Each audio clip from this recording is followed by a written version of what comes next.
Doesn't she do a wonderful job?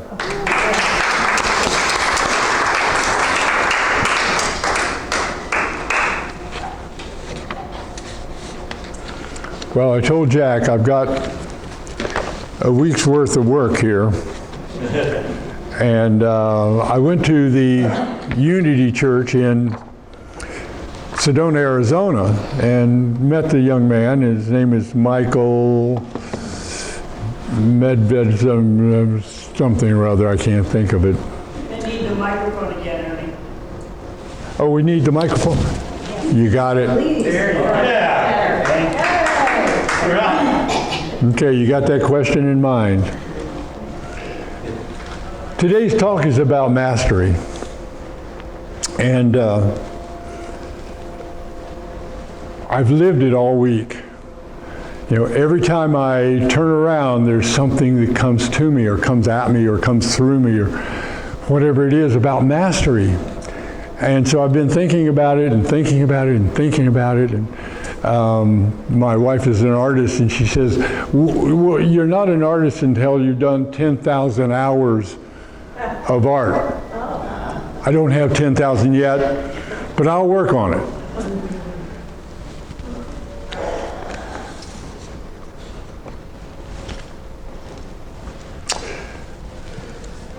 I'm sure we all know masters of one thing or another.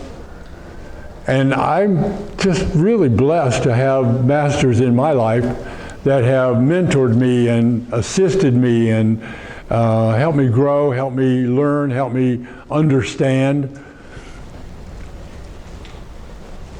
And I was thinking about Leo Biscaglia.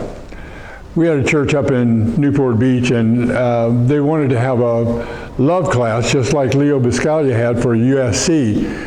And he had hundreds of students and taught them how to love because he was Italian. And Italians seem to have a pretty good answer for love. I mean, that's emotional and caring. And said his father came over to find a place for them to live. And he wrote his wife and figured that it would take a week for the envelope to get there. And so after a week, he spent every day at the airport waiting for his wife to come in. That's mastery. I mean, that's commitment. I mean, that's Italian. And as I grew up being very Swedish and maybe a little bit challenging, I didn't have that same technique, I guess, down.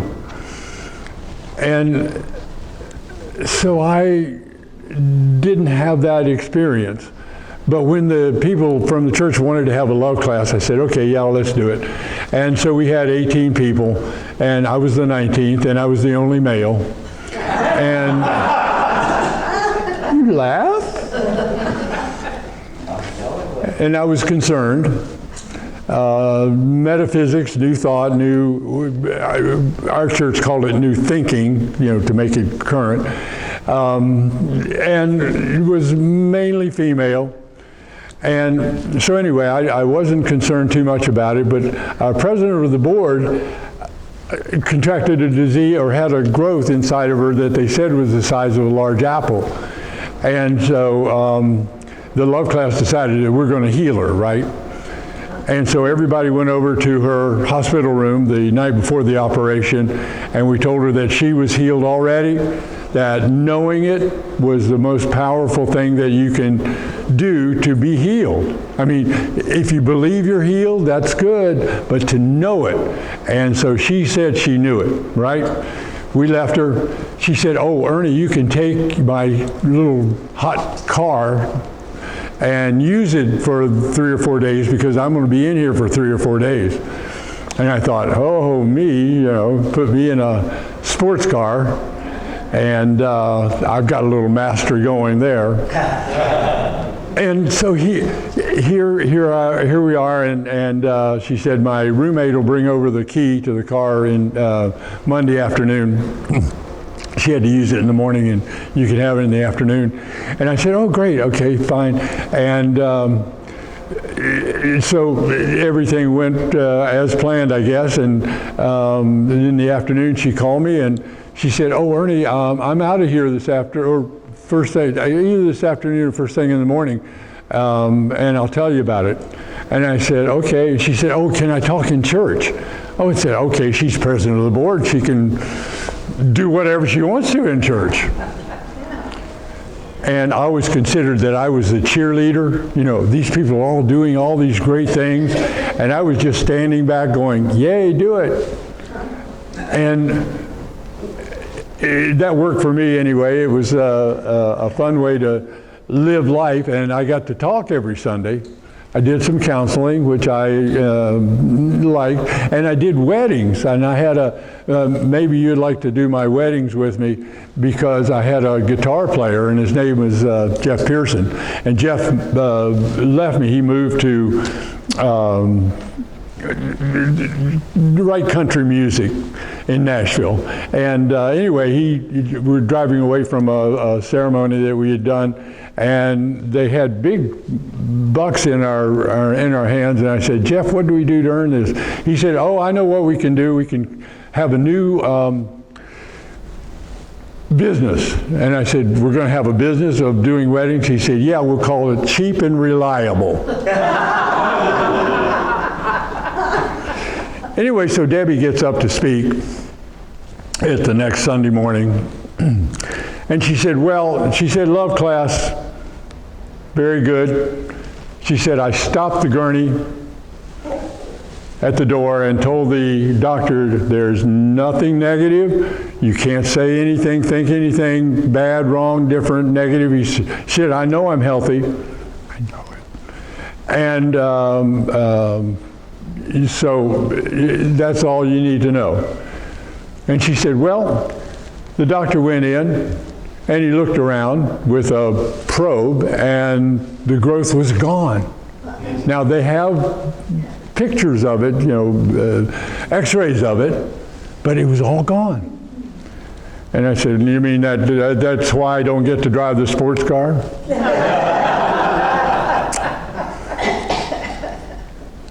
And she said, "Now get this," and this is a growth for me.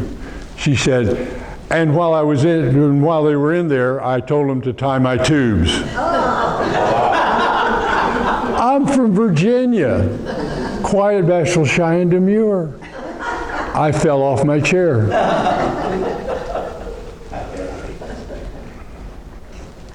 And that's kind of the way the church went, right? It just was a growing, living, loving service for me and for everybody in it.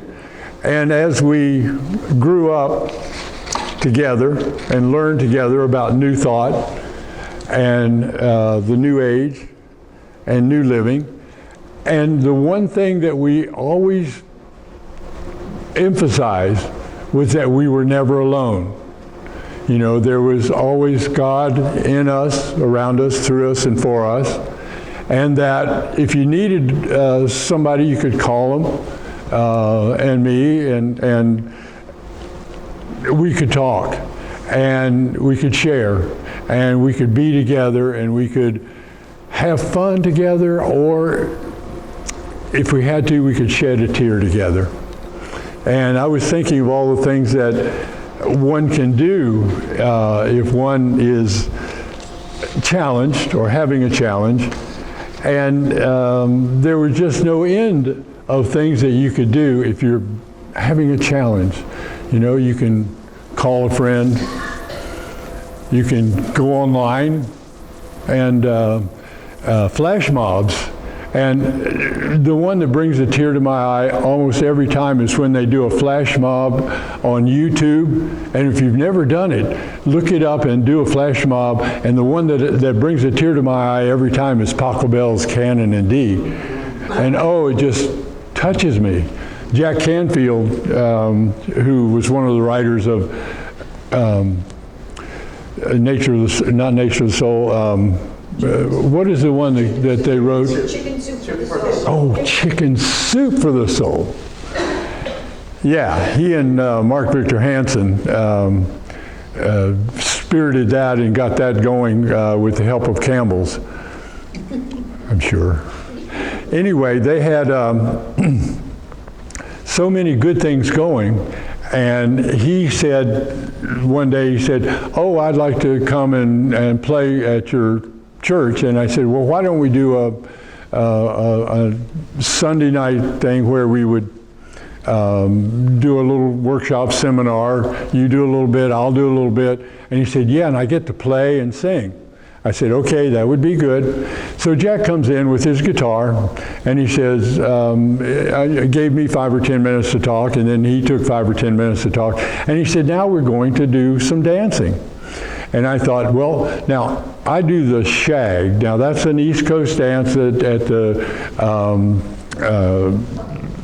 beachfront, and people shag all the time. And I wanted to wear my slippery shoes so I could show it to you, but it's sort of 1, 2, 1, 2, 3, 1, 2, 1, 2, 3. And I'll teach you anytime you want to learn the shag. But pardon me, I don't have slippery shoes today. And so he had us all singing together. And the one that I liked was, all I want is for you to remember me as always loving you. And then he said, okay, I want everybody to hold out their arms and turn around. And he had me all my arms out, which are long, turning around, and he had the whole group doing this together. And I thought, you know, now there's some power right there. That's amazing when you can get a 6'4" and all the other people that were taking this seminar to do that dancing with no pre-warning. You know, we just came in there and we danced. And I thought, well, now there's mastery in that, isn't there? And I think we've all known masters of one thing or another. And I was thinking about one of the masters that touched me in ministerial school and nature of the soul classes, and that was Jesus. And I heard a story day before yesterday about a man who was breaking into a house, and he broke in, and he heard way in the back a little voice, and he thought, oh my, I maybe shouldn't be here. But he kind of sneaked over by the voice, and he said, what was that? And the voice said, Jesus is watching you. And he asked that voice, which was a parrot, he said, what is your name? The parrot looked at him and he said, Persephone. And he said, who gave you that name? The same person that gave the bulldog over there, who's mean, the name of Jesus.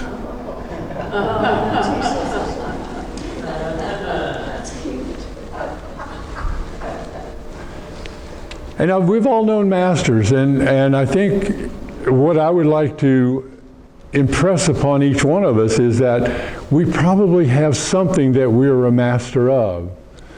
A master of speaking in the morning, a master of playing piano and singing, a master of taking the talk and putting it on YouTube. And if we could just take something that we are a master of and accentuate that and become a past master or divine master, then we have a better sense of who we can be, of who we are in the world of effect. And the one thing that I studied more than anything in the School of Ministry and the Nature of the Soul classes was about Jesus. And the one story that I remember, well, I remember several, but the one that touches me the most and I've taught the most is the one of Jesus teaching on the mountainside. And he was evidently going long, and it came to lunchtime, and he took a break, and the disciples came to him and said, "Master, we need to feed these people." And he said, "Well, what do we got?" And they had, was it 7 loaves and 3 fishes or whatever. And Jesus said, "Never mind, take it out there, God will provide." And so they said, "Well, are you sure?" He said, "Absolutely." So he went back out to talk, and they went out and spread their 7 loaves and 3 fishes, and came back, and they had enough food left over to feed the disciples and Jesus.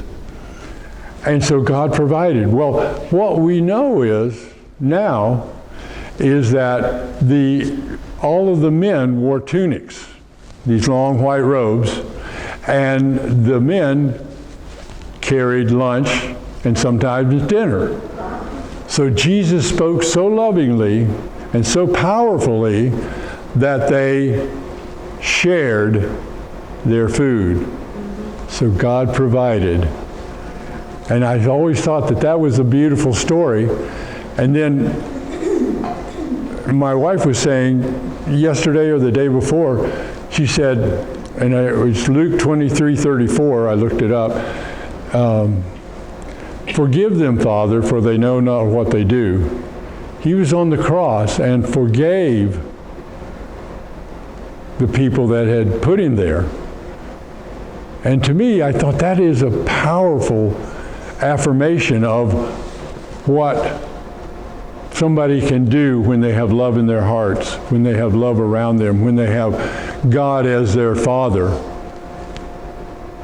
And it just always touched me to do that. And I had he was a teacher, and then he became a friend, and his name is Rocco Errico.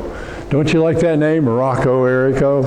And Rocco was telling me one day, and in our class,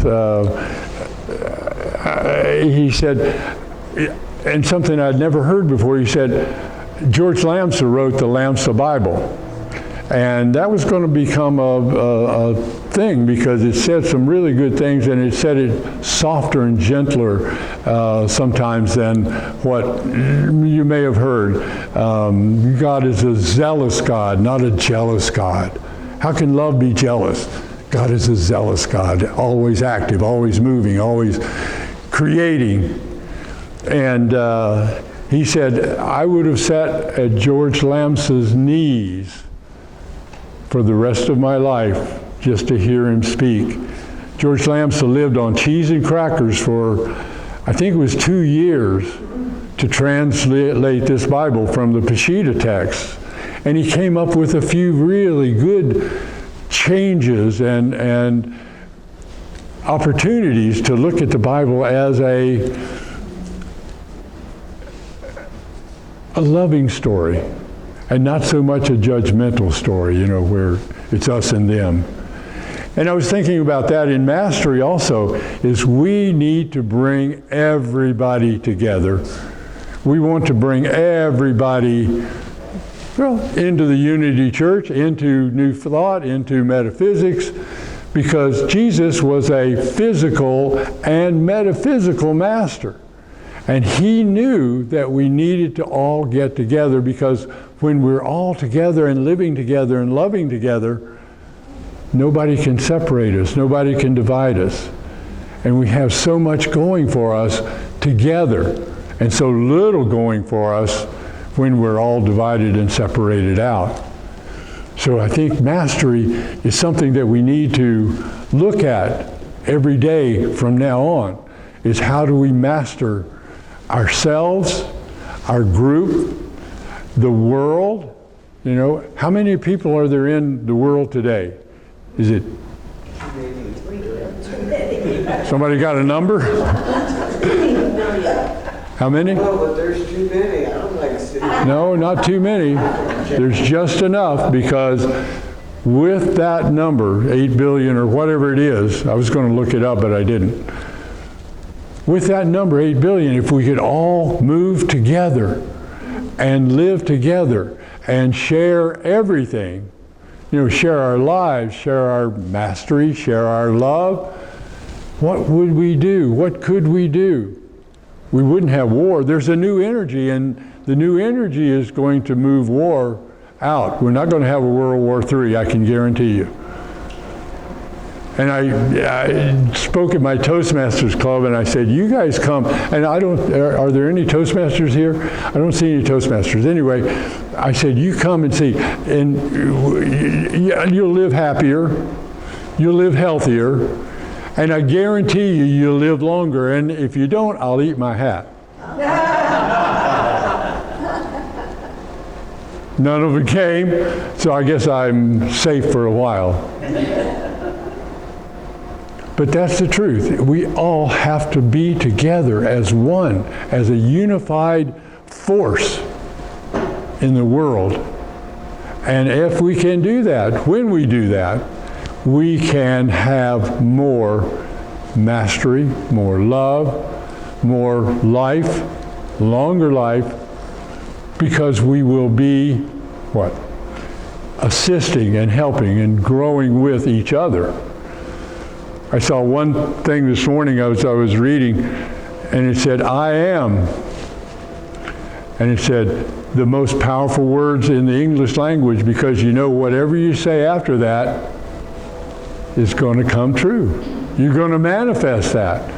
So don't take it lightly. When you say I am, make it an affirmation, make it positive, make it strong, make it powerful, make it your love, because love is the answer. Love is the answer. So did that answer your question? Thank you.